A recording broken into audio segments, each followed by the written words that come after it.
এই জানলার কাজগুলো আমি কিভাবে করেছিলাম আগে একটা ভিডিওর মাধ্যমে আমি দেখিয়েছিলাম, কিন্তু আজকে আবারও আমি সেম জানলার কাজের ভিডিও নিয়ে আসলাম। আজকের ভিডিওটি একটু ভিন্ন রকমের ভিডিও হবে। এই জানলার মধ্যে পুরো স্টেপ বাই স্টেপ কিভাবে আমি কাজ করেছি সবকিছু আজকে আপনারা এই ভিডিওর মাধ্যমে দেখতে পারবেন। একদম স্টার্টিং থেকে কিভাবে কাজটা শুরু করেছিলাম, পুরো নিচের স্টেপটা, নিচের স্ল্যাবটা এবং পিলারগুলো এবং গাঁথনিগুলো এবং উপরের দুটো স্টেপ কিভাবে ঢালাই দেওয়া হয়েছে সব কিছু দেখতে পারবেন। আর এই বিল্ডিংয়ে আরও প্লাস্টারিংয়ের এই ডিজাইনটাও কাজ করা হয়েছে এবং এই গাঁথনি ডিজাইনটাও কাজ করা হয়েছে। আরও বিভিন্ন ধরনের ডিজাইনের কাজ করা হবে। তো আপনারা অবশ্যই আমার চ্যানেলটাকে সাবস্ক্রাইব করে রাখবেন, যাতে এ ধরনের ডিজাইনের ভালো ভালো কাজের ভিডিও সবার আগে দেখতে পারেন। তো চলুন কথা না বাড়িয়ে এবার আমি মূল ভিডিওটি শুরু করি। তো এখানে দেখতে পাচ্ছেন আমি থার্মোকলগুলো ঢুকিয়ে নিচ্ছি। এগুলোর মাপ আমি কিভাবে কেটেছিলাম, কিভাবে মাপগুলো দিয়েছি সব কিছু আপনারা দেখতে পারবেন, এবং স্টেপগুলো আমি কতটুক দিয়েছি এবং কতটুক দূরে বসিয়েছি এবং পিলারগুলো কতটুক দূরে বসিয়েছি সব কিছু আপনারা এই ভিডিওর মাধ্যমে বুঝতে পারবেন। যারা জানলাগুলো বানাতে চান তারা অবশ্যই আমার ভিডিওটি সম্পূর্ণ না টেনে দেখবেন। তো এখানে দেখতে পাচ্ছেন একজন দাদা কমেন্ট করেছে, ভিডিও যত বড় হোক দাদা, যার শিকার ইচ্ছা আছে সে দেখব, এরপরে ভিডিও ছাড়লে সম্পূর্ণ ভিডিও দিবেন দাদা। রড বাঁধার কাজ কি করে ডিজাইন করলে একটু ভিডিও বানিয়ে দিবেন দাদা। তো ঠিক আছে দাদা, আপনার জন্য এই ভিডিওটি পার্সোনালি আপনাকে বলছি। আর সম্পূর্ণ ভিডিওটি সবাই যদি দেখেন তাহলে অবশ্যই বুঝতে পারবেন এই জানলার কাজটা আমি শুরু থেকে শেষ পর্যন্ত কিভাবে করেছিলাম। তো নিচের স্টেপগুলোর কাজ আমি এত বেশি দেখাবো না, কারণ নিচের স্টেপগুলো আপনারা সবাই করতে পারবেন। এইভাবে আমি থার্মোকলগুলো কেটেছি। আর প্রথমে আমি 3 ফুট ফ্লোর থেকে 3 ফুট উপরে একটা নিলটেন বিম লাগিয়ে নিয়েছি গাঁথনির উপরে। তারপরে এখান থেকে একটা সারজা বের করে আমি ঢালাইটা দিয়ে দেব। আপনারা দেখেই বুঝতে পাচ্ছেন এই কাজগুলো একদম ইজিভাবে করতে পারবেন। এজন্য আমি এই কাজগুলো বেশি দেখালাম না, এবং থার্মোকলের সাইজগুলো আমি মেপে দেখিয়ে দেব কতটুক সাইজে আমি কেটেছি। প্রথমটা স্টেপ আমি 4 ইঞ্চি কেটেছি, তারপরেরটা আমি 2.5 ইঞ্চি কেটেছি, তারপরেরটা আমি 1 ইঞ্চি কেটেছি। তো এখানে আপনারা দেখতে পাচ্ছেন জানলাটার লম্বা আছে এখানে 5.5 ফুট, 5 ফুট 4.5 ইঞ্চি পরে আমি থার্মোকলগুলো বসানো শুরু করেছি। আপনারা এই মাপগুলো ফলো করবেন, অবশ্যই এই কাজটা করতে পারবেন। আমি শুধু এখানে মাপগুলো দেখিয়ে দিচ্ছি, আপনারা এই কাজগুলো দেখে বুঝতে পারছেন এগুলো সহজ কাজ, কোনো ব্যাপার না, করতে পারবেন আপনারা। তো এখানে দেখতে পাচ্ছেন এই সাইডটাও আমি সেম মাপ রেখেছি 5 ফুট 4.5 ইঞ্চি।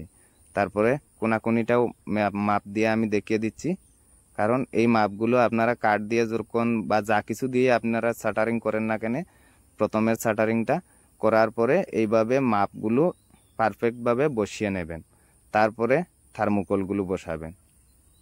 তো এখানে এই দুটো কোনাকুনিটাও মাপ আমি সঠিক একদম মাপ নিয়ে নিয়েছিলাম প্রথমে, তারপরে আমি বসিয়েছি। কিন্তু আপনাদেরকে আমি এখন দেখিয়ে দিচ্ছি, আপনারা প্রথমে মাপ নিয়ে তারপরে থার্মোকলগুলো বসাবেন। তো এখানে প্রথম স্টেপটা আমি 1.5 ইঞ্চি দিয়েছি দেখতে পাচ্ছেন, তারপরে স্টেপ 1 ইঞ্চি, এবং সবগুলো স্টেপের হাইটও 1 ইঞ্চি থাকবে। তো এখানে নিচের স্টেপগুলো কতটুকু দূরত্বে আমি বসিয়েছি আপনারা দেখে বুঝতে পাচ্ছেন। এবং এই সারজাটা বাইরের দিকে 1 ফুট 5.5 ইঞ্চি পর, মোটামুটি 1 ফুট 6 ইঞ্চির মধ্যেই আমি রাখতে চেয়েছিলাম, কিন্তু 5.5 ইঞ্চি দিয়েছি। তারপরে থার্মোকলগুলো বসানো শুরু করে দিয়েছি। এখানে দেখতে পাচ্ছেন পিলারের জন্য আমি একটা 4 ইঞ্চি পাইপ নিয়ে নিয়েছি, 110 mm পাইপ, এবং ওটাকে আমি ঠিক মিডিল দিকে প্রথমে কেটে নিয়েছি। এবং আমি 4 ফুট এখানে 3 ফুট 9.5 ইঞ্চির মতো ঢালাই দেব, এবং এখানে আমি 4 ফুটের মতো পাইপটা কেটেছি, কারণ 3 ফুট 9.5 ইঞ্চি থেকে আমি 1-2 ইঞ্চি বেশি ঢালাই দেব, কারণ পিলারটা একটু উপর দিকে যদি বেরিয়ে থাকে তাহলে কাজটা করতে অনেক সুবিধা হবে।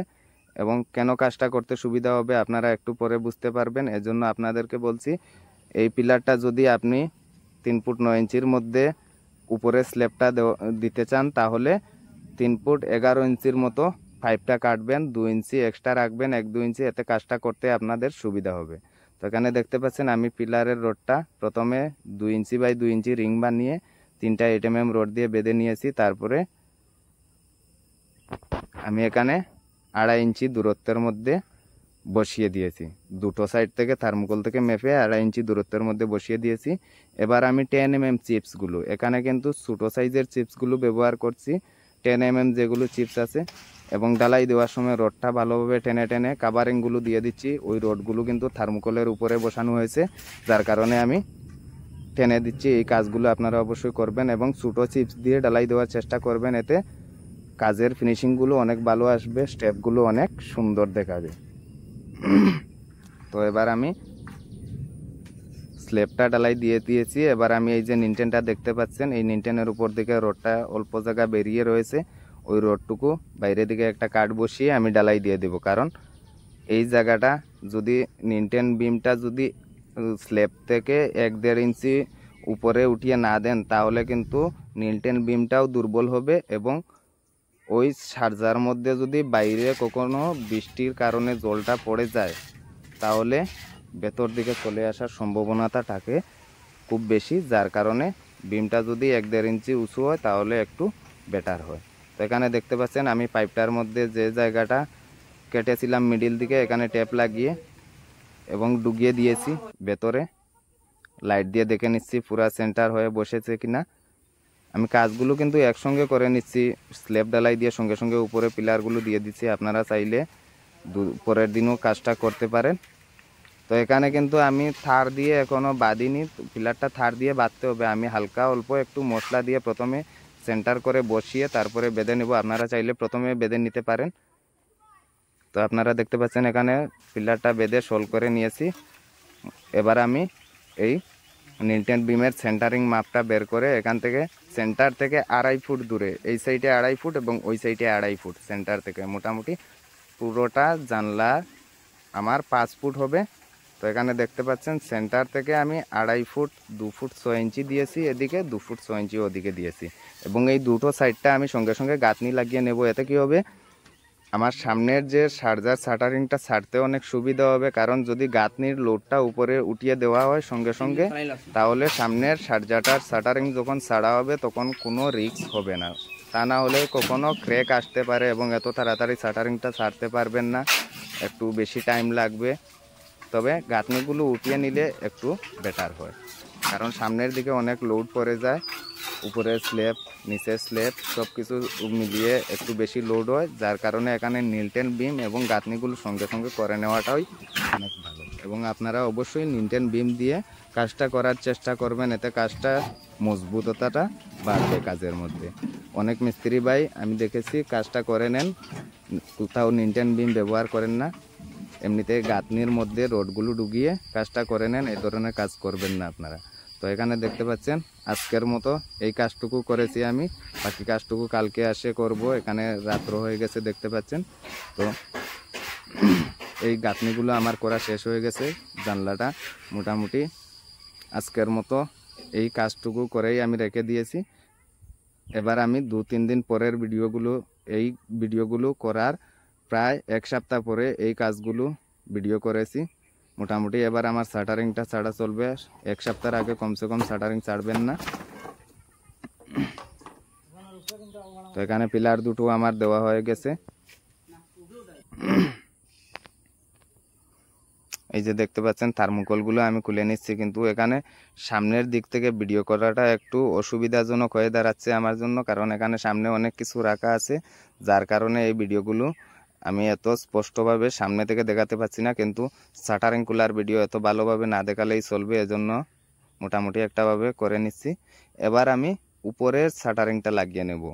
এবার আপনারা যে আমি আগে প্রথমে বলেছিলাম যে পিলারটা যতটুকু আপনি যদি 3 ফুট 9 ইঞ্চির মধ্যে উপরে স্ল্যাবটা ডালাই দেন, উপরে স্ল্যাবটা যদি 3 ফুট 9 ইঞ্চিতে ডালাই দেন, তাহলে পিলারটা কিন্তু 2 ইঞ্চি বাড়তি করে ডালাই দিতে হবে প্রথম থেকে। এতে কী হবে, কাজটা করতে আপনার অনেকটা সুবিধা হবে। এই যে দেখতে পাচ্ছেন এবার আমি শাটারিংটা বসাচ্ছি। এই শাটারিংটা, এই যে বাড়তি পিলারটুকু উপর দিকে বেরিয়ে আসে, এই পিলারটার কারণে শাটারিংটা কখনো নড়াচড়া করবে না। আমি চতুর্দিকে কাঠটা পিলারের মধ্যে আটকে দেব, কোথাও হিলবে না, একদম পারফেক্টভাবে সঠিক জায়গায় বসে থাকবে। এই কাজটা করতে অনেকটা সুবিধা হয় এইভাবে যদি পিলারটা 1-1.5 ইঞ্চি উপর দিকে বাড়তি রাখেন।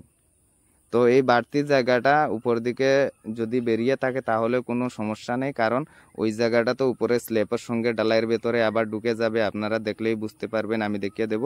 তো এখানে দেখতে পাচ্ছেন ইটগুলো আমি রেখে দিয়েছি। তো এই ভিডিওটা আমার একটু ভিডিও রেকর্ডিং করার ক্ষেত্রে একটু অসুবিধা হয়ে গেছে, কারণ রিলসের ভিডিও সবসময় বানিয়ে অভ্যস্ত হয়ে গেছি, যার কারণে মোবাইলটা আমি সোজা করে রেকর্ডিংটা করে নিয়েছিলাম, যার কারণে একটু অসুবিধা হয়ে গেছে। অর্ধেকটা ভিডিও এসেছে এবং অর্ধেকটা আসেনি। তো এখানে ইটগুলো আমি কিভাবে বসিয়েছি আপনারা দেখলে বুঝতে পারবেন। আপনাদেরকে আমি সম্পূর্ণ মাপ দিয়ে দেখিয়ে দেব, চিন্তা করবেন না। এই ভিডিওটা নষ্ট হয়ে গেলেও কোনো সমস্যা নেই, আমি চেয়েছিলাম আপনাদেরকে পুরোটা দেখাতে ইটগুলো কিভাবে বসাচ্ছি। তো এই ভিডিওটা সুন্দর না হওয়ার কারণে আমি কেটে দিয়েছি, এই কাজটা সম্পূর্ণ করিনি। তার উপরে আমি বালু ঢেলে মোটামুটি একটা রাউন্ড এনেছি, আপনারা দেখতে পেরেছিলেন, এবং উপরে মশলা মেরে প্লাস্টার করে নেব। এই যে দেখতে পাচ্ছেন প্রথমে একটা ইট দিয়েছি, তারপরে ইটগুলো মোটামুটি একটা হাত রাউন্ড করে আমি মিলিয়ে দিয়েছি, মাদার রাউন্ড করে। তারপরে মশলা দিয়ে ভালোভাবে সুন্দর করে রাউন্ড শেপটা এনে নেব। আপনারাও ঠিক এইভাবে রাউন্ডটা বানিয়ে নেবেন, এই কাজটা করতে পারবেন, কোনো সমস্যা নয়। আর এতেও যদি কাজটা করতে সমস্যা হয় তাহলে আমার আরও ভিডিও দেওয়া আছে রাউন্ডের কাজগুলো কিভাবে করতে হয়, আমি আরও রাউন্ডের কাজের ভিডিও দিয়ে রেখেছি আমার চ্যানেলের মধ্যে, আপনারা গিয়ে অবশ্যই দেখতে পারেন। তো এবার উপর থেকে আমি দেখিয়ে দিচ্ছি, এই যে দেখতে পাচ্ছেন পুরো ডিজাইনটা কিভাবে হয়েছে, রাউন্ডটা কিভাবে তৈরি হয়েছে,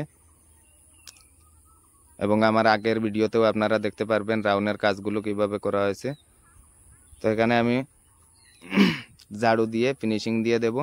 প্লাস্টারিংয়ের কাজ আমার রাউন্ডটা শেষ হয়ে গেছে, এবার এই নিচের স্টেপগুলো প্লাস্টার করে নেব। এই স্টেপগুলো আমি 5 ইঞ্চি এবং 4.5 ইঞ্চি রেখেছি, আপনাদেরকে আমি মাপ দিয়ে দেখিয়ে দেব। এবং এই যে একটা বাঁশের কাঠি আমি বানিয়ে নিয়েছি, দুটো সাইড সেম মাপে বানানোর জন্য একটু সুবিধা হবে।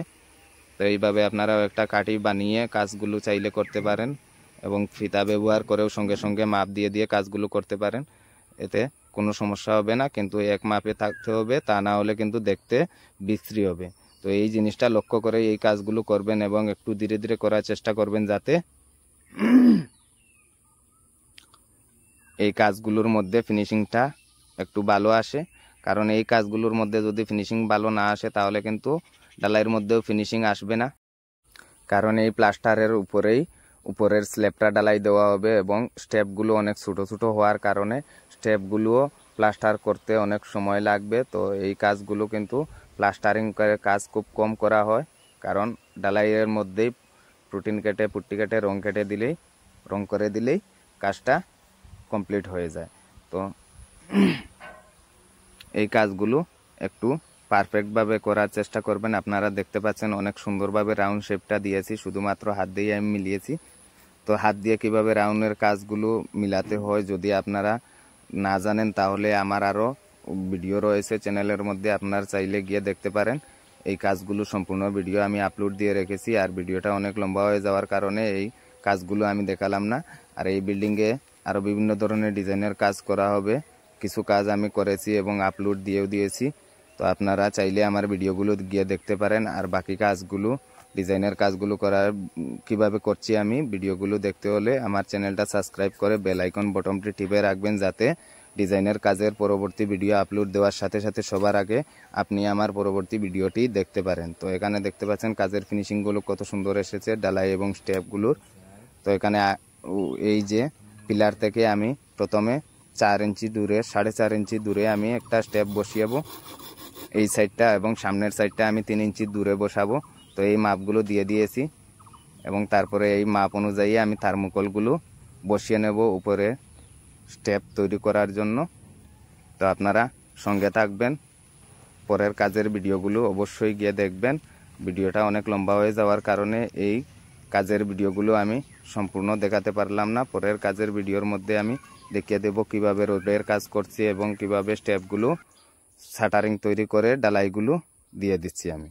তো আপনারা অবশ্যই আমার পরের ভিডিওটা গিয়ে দেখবেন। আমি 2-1 দিনের ভিতরেই নেক্সট ভিডিওটা আপলোড দিয়ে দেব। আর আমাদের এখানে আবহাওয়াটা একটু খারাপ হওয়ার কারণে আমি নিয়মিত ভিডিওগুলো আপলোড দিতে পারছি না, কারণ ইলেকট্রিকের একটু সমস্যা হচ্ছে। তো অবশ্যই একটু দেরি হলেও 2-1 দিন যদি দেরি হয়, তারপরেও আমি ভিডিওগুলো খুব তাড়াতাড়ি নিয়ে আসার চেষ্টা করব।